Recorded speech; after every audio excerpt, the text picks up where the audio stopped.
Hey, hey, hey, this is Natasha Nurse, and I'm speaking with Genisha Metcalf.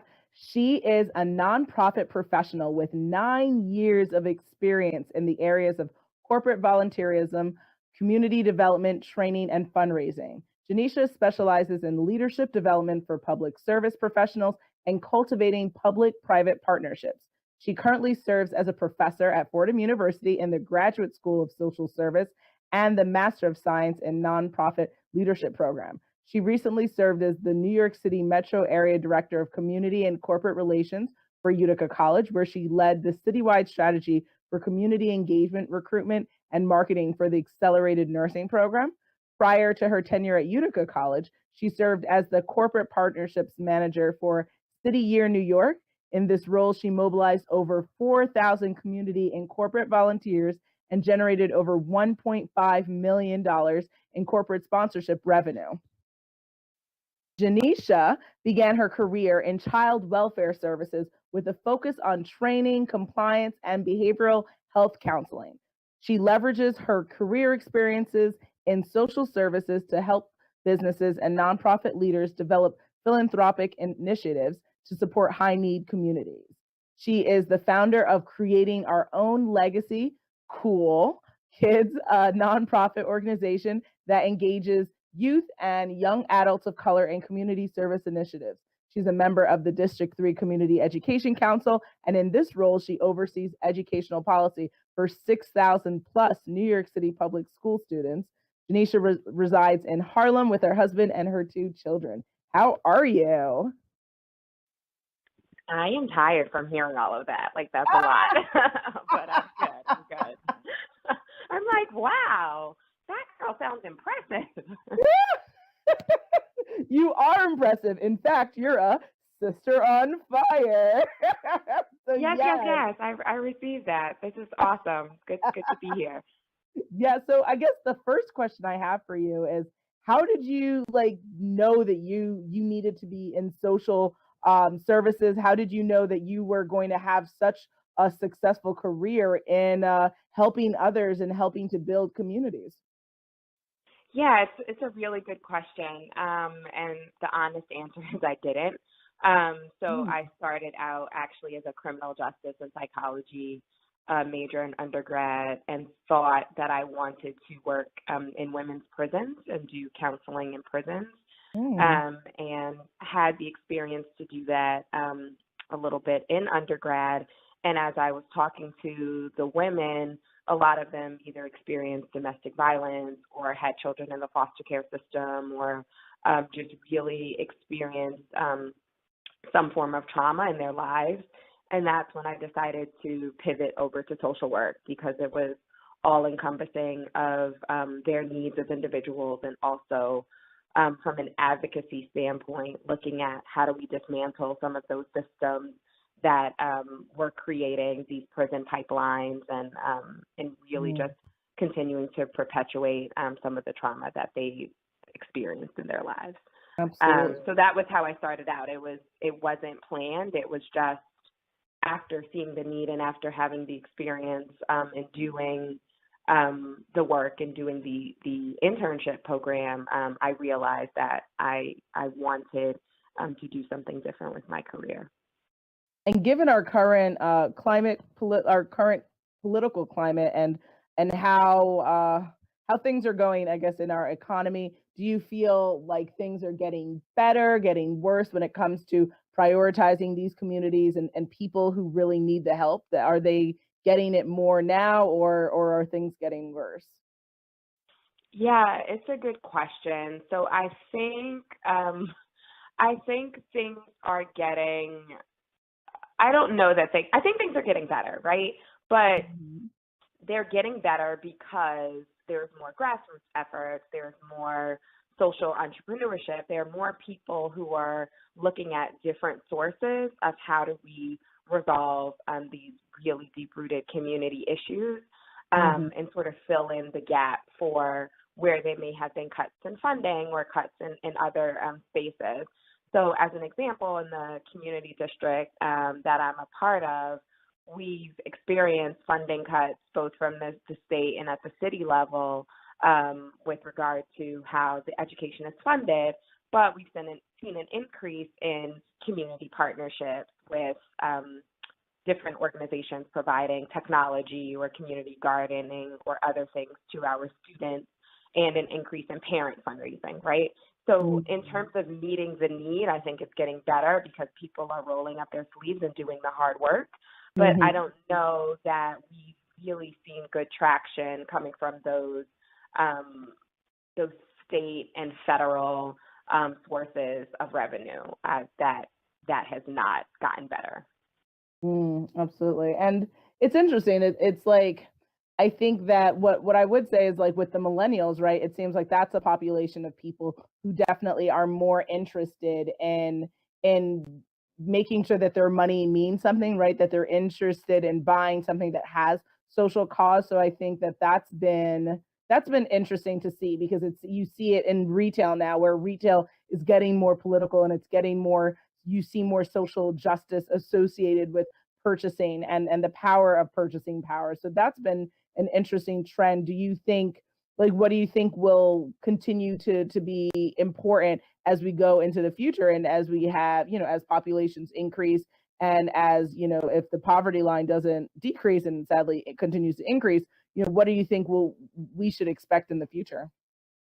Yeah, no, it's a good point. And I think it also ties into career trajectory for millennials, right? Because historically we've had these really nice buckets of careers. I'm a teacher, I'm a dentist, I'm an architect, I'm a business person, right? And now we're sort of seeing more hybrid careers where people can be front and center around the causes that they're very passionate about, and also make that their work. So in one of my classes, you take half of your, in one of the programs I teach in, you take half your classes with professors from the business school and half your classes with professors from the School of Social Work. And we started doing that because we're seeing this real need for particularly millennials who are entering the workforce to do good while they're doing whatever their 9-to-5 job is, right? So whether that's volunteering, whether that's philanthropy, whether that's cause marketing, or some type of combination of doing good work in the community and being involved in the business sector, it's really merging very nicely. So I think what the future holds is, you're going to see more jobs that are going to require a more diverse skill set, right? So if you are a person who's looking to go into the business sector, the legal sector, anything of the sort, the expectation now is that you're sitting on a board, that you're volunteering, that you're invested in that company's CSR strategy. And the same on the nonprofit side. The days of just writing a grant and sort of crossing your fingers and hoping for the best are gone. You have to be able to very clearly articulate what's the value proposition to the organization you're applying for the funding to, and be able to show impact, measure impact. What is your evidence-based model? How are you doing this, right? So I think it's challenged people across the board to really deepen their skill set. Like you can't, my joke with my friends is I don't know anyone with one job. Like you have to be able to listen, I have 3 myself right now. But you have to be well-versed in what's going on, both in the political climate, what's going on in your local community, and what the commitments of your organization, whether it's nonprofit, for-profit, social enterprise, are doing to make a change. And I love that, because I think as a mother, as a woman of color, I am starting to see more opportunities to bring my full self to work than years ago, where you did your 9-to-5 was your 9-to-5, and then maybe through your faith community or your civic organization, you did your advocacy there, right? But now I will only take on jobs and career opportunities where I can both exercise my skill set and advocate for the causes I'm passionate about. Absolutely, I love it. And just recently, someone was I was doing a talk actually, and the one of the someone in the audience was saying, it's an interesting time that we live in, where I think our younger kids, it's difficult for them to grasp just kind of what are some of the challenges that people are facing in this world. Like, yeah, they can see videos on Facebook, but like, do they really know what went down in the civil rights? Like, do they really understand the women's suffrage movement? And it's interesting, I think, to bring about, and essentially this is kind of a long-winded way of saying, what are ways that you think that, given your expertise and the work that you do, that we can try to make the causes that you're working on and that we as a society should care about more to the forefront, right? Like, what is it going to take for people to really care about, like, the homeless situation in Skid Row in LA? What is it really going to take for people to understand, the trauma that's happening with, like, child marriage or sex trafficking? Like, like some of the things that are really plaguing our society, and especially in a place like the United States, where like we shouldn't be dealing with some of the things that are going on here. Like, what do you think is going to make the difference for people to like have that aha moment and say, no, like, enough is enough? Kind of like what we've seen with, like, Me Too, the Me Too movement. Yeah, it's a good point. We have to speak the language that people understand, right? And like, I think that's a big part of what our challenge has been historically. So working in higher education, I see this all the time, where I'm sitting in a room full of PhDs and we're having a conversation about education inequity, let's say, but then I have to know how to take that conversation and present it to my students and present it to a room full of parents and present it to a room full of high school students, right? So it's about meeting people where they are. And I think the movements that we've seen that have been so powerful are the ones that have taken shape in various formats, right? So Me Too wasn't just articles, it wasn't just women talking, it wasn't just a social campaign, it wasn't just being at the Oscars and using that platform. It was a combination of all of those things. And what tends to happen with advocacy is the person who's spearheading the cause tends to stay on the platform that they're comfortable, right? So if you are a community organizer, yes, you absolutely need to be in the community, organize your march, get your posters going, do your rallies, wonderful. But you also need someone who can write legislation. You also need someone who can play the academic circuit and get some white papers published and get into some journals and talk about your cause. You also need people who are really good with social, who can get your message out that way. And I think it's just like, if it's in your face 24/7, that is what it takes. If my daughter comes home talking about the homelessness crisis, and then I see it on the news, and then it's on my Instagram, and then I go to my favorite store and they're running a campaign against homelessness, and it's kind of in every circle that I am a part of.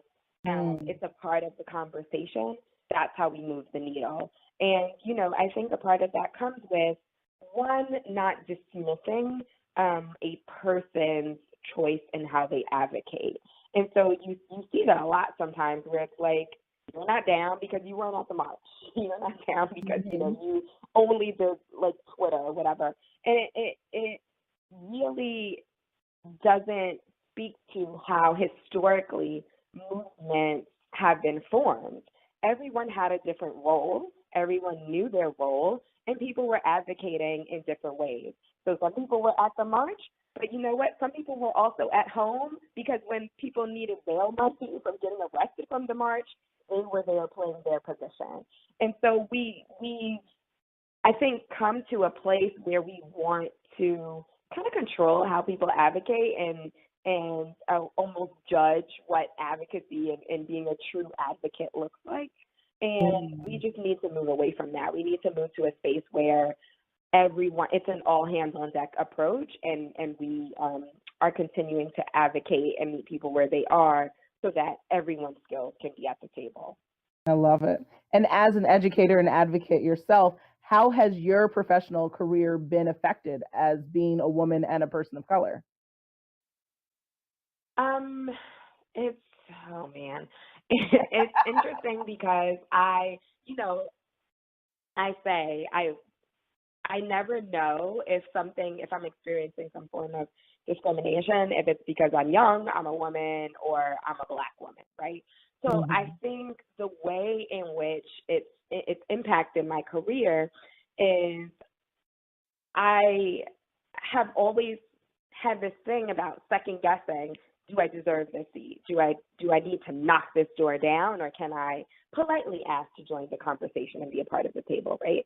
So even just those moments of having to second guess yourself, your skill set, your credentials, um, that takes away your power little by little. And I've been in plenty of rooms with colleagues who aren't experiencing that, right? Like they're bringing their skills and they're comfortable, and in some cases I'm more qualified than they are, but I'm sitting here like, do I need a PhD? Do I need one more degree? Like, man, you know. Mhm. But it's just that piece of second guessing that I think has impacted my career, and also I think that a lot of the times we talk about mentorship, and we talk about um, the opportunities that are created for people, particularly people of color, for women, in some of these roles. And the part that we're not saying is you can't kick in every door, right? Like there are some spaces where you have to be invited. There are some things you have to be exposed to. If someone Mhm. didn't tap me on the shoulder and say, you can be a professor, I wouldn't be a professor, right? Like that isn't a natural trajectory where you just, sort of decide that you are going to become a professor, right? Mhm. Like there are some um, aspects of my journey that I'm very cognizant of, where the door was kicked in for me and I was invited in, and then it's my responsibility to continue to further the relationship while I'm there and bring others in. But I think that that's a big part of it, is that some of it was waiting for an opportunity, and was really just being very fortunate that the people around me um, saw things in me that maybe I didn't see in myself at the time yet, Mhm. and really helped me always take it to the next level. I love it. Okay. And how would you define the term sister on fire? I define it as just ready to go. Like, because there's always something. You can't turn on the news without like putting your head in your hand, or kind of shaking your head and thinking like, what's going to happen? And to Mhm. me, the sister on fire is like, that's his move. Okay, I got my move. I'm ready. I know what's next. Whether that in your community, in corporate America, like, to me, a sister on fire is just ready to go, has people on deck for whatever the cause is, and can mobilize people at her disposal and really inspire others to action, and is a true leader in whatever her sphere of influence is. So that's what I think of when I think of people who are just very commanding, take charge, and really can walk into a room and own it. Mhm. That's what I think of. I love it. And who in your life, personal, professional, have been the sisters on fire that you needed to help make you the woman you are today? Yeah, I am fortunate. Anytime I hear people talk about not having good role models, or mentorship, or seeing some sort of lack, particularly with African American women in leadership, I feel very blessed to have had that. So I used to work for an organization called City Year, and this woman, dynamic sister on fire, Erika Hamilton, was the executive director at the time when I was there. And it wasn't just her being a woman of color in that seat, it was also just seeing how she navigated every single space, right? So whether it was building relationships with our board members or with community or with parents, with anyone, like could really just speak the language for any room she entered. And this is like no small operation, close to 100 staff, $13 million budget. So just really was very well versed in terms of how to get things done and how to move an agenda. So like she's an example, but you know there are so many others. I'm a part of Delta Sigma Theta Sorority Incorporated, so it's like legacy on legacy on legacy of dynamic women that I can both lean on, look up to, and get advice from at a moment's notice. But I think in terms of like historical figures and just all around favorites, I'm going to go with Shirley Chisholm, who is to me like the iconic just example of what it means to be a woman of color and not only getting a seat at the table, but bringing your own chair, extending the table, inviting other people to come in, and just really dismantling systems and being very in your face about what the expectation is, right? Like anyone who can run on an unbossed and unbought campaign ticket, it's like you know exactly where I stand, and I'm very clear about my politics. And so for me, that's been very important because, sometimes the perception is you're too loud, you're too demanding, you're asking for too much. So really seeing women firsthand who have been able to say, you know what, I'm not loud, I'm the voice of an entire community. So sometimes that's going to get a little louder than you might expect, right? I'm not demanding, I'm not leaving until these people get what they need, right? So it's a difference in just how we as Black women approach advocating. And,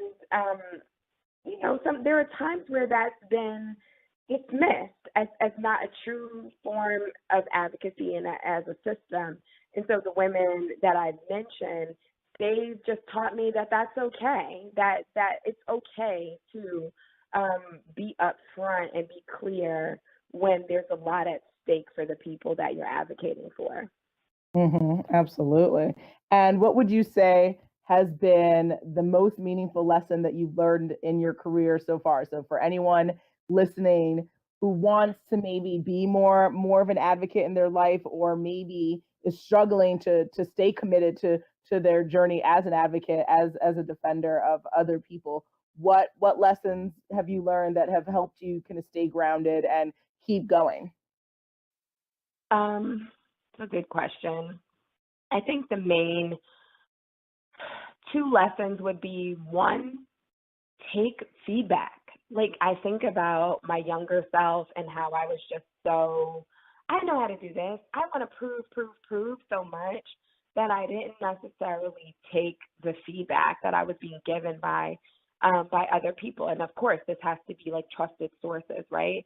So, take the feedback. If someone is saying, you are not ready for this position, I need you to do X to do it, do it. Take the ego out. Do what you need to do to get where you want to be, and listen to the feedback, right? A lot of the times we think we know, but you look back on 5 years and you'll go, oh, okay, now I get it, right?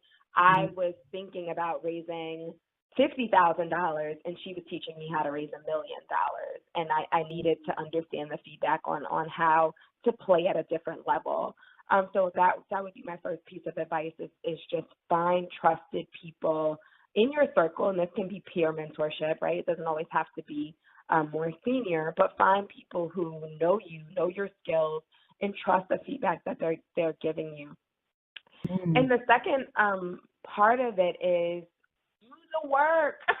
I know it sounds so simple, but do the work. Like they will find you, right? Like in this moment of social media where you can be anyone at a moment's notice, I cannot tell you how many times I've seen people be represent one thing in person, and then you see them on a panel or you meet them in real life or you peel back a layer of what they're doing, and it's like, you're not doing anything, right? Like, do the work. If your cause and you really care about homelessness, every year New York City does a homeless count, right? Like, if that's your cause, my expectation is that you're out there at 3 o'clock in the morning passing out meals, counting the number of people that are homeless, and really doing the work. Like just last night, I was at a community board meeting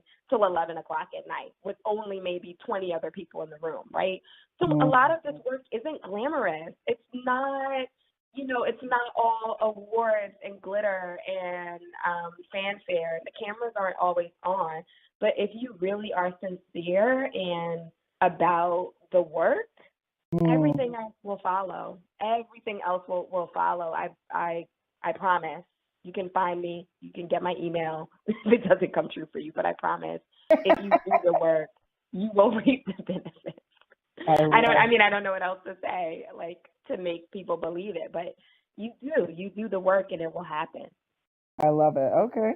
And I guess that leads perfectly to my last question, which is for everyone listening who's like, listen, I need to know you. You need to be my BFF. How can people get in touch with you if there's something you're working on as well that you'd like to bring awareness to? Share all the deets. Yeah. So right now I'm working on the Harlem School Summit. And so this campaign is really around equity in Harlem to ensure that our schools are thriving and our public education is just really under attack. When you have Betsy DeVos saying things like she doesn't believe in investing in institutions and investing more heavily in children and voucher programs, then you really are at a moment where we need to fight. So I will be at the summit. You can find me there. That's coming up soon on April 14th in Harlem. And I mean, I'm easy to access. Like, when you teach, my classes, I teach on Tuesdays and Wednesdays at Fordham. You're welcome to come stop by, say hello. And for people who are not in the New York City area, I'm around. I don't know if you can put my email and stuff with this, but I love to connect. I really do. I think a part of the journey is sometimes it's lonely and you don't know if you're making the right call, and it's anxiety provoking. So the more I can talk to people and say, yeah, you're doing the right thing. That's totally what I would do in this situation. Or let me connect you with someone who's way more knowledgeable on this than I am, because I know nothing about, what your specific cause is. I'm happy to do that as well. But we need people out here fighting multiple fights. So I'm always happy to connect with anyone who's interested in doing some good. Awesome. Well, I definitely will share your information, and I just thank you for doing what you're doing and being an advocate and making sure that, yes, our kids get the education and the support that they need, despite people questioning the value of it, which is very mind-boggling, because most people who have succeeded in this world, you don't necessarily need to have a doctor, but you definitely had to have like fundamental like systems in place as a kid where you have access to resources so that your creativity can flourish, and that you're getting the information that you need so that you can be autonomous, successful person. And anyone challenging that or interfering with that is definitely problematic. And we have to fight against that, because our kids need to be defended. They need to be defended against gun violence, but they also need to be defended against people questioning the value of what they should be receiving in school. So you're a sister on fire, and I appreciate your time. And I know everyone listening is truly inspired, just like I am. Thank you, and thanks for this platform. You're a sister on fire. This is so incredible, and I've listened to some other interviews, and just thank you for providing space and opportunity, because sometimes that's what's missing from dialogue is our voice. So much appreciated. Absolutely. Thank you. Have a good day.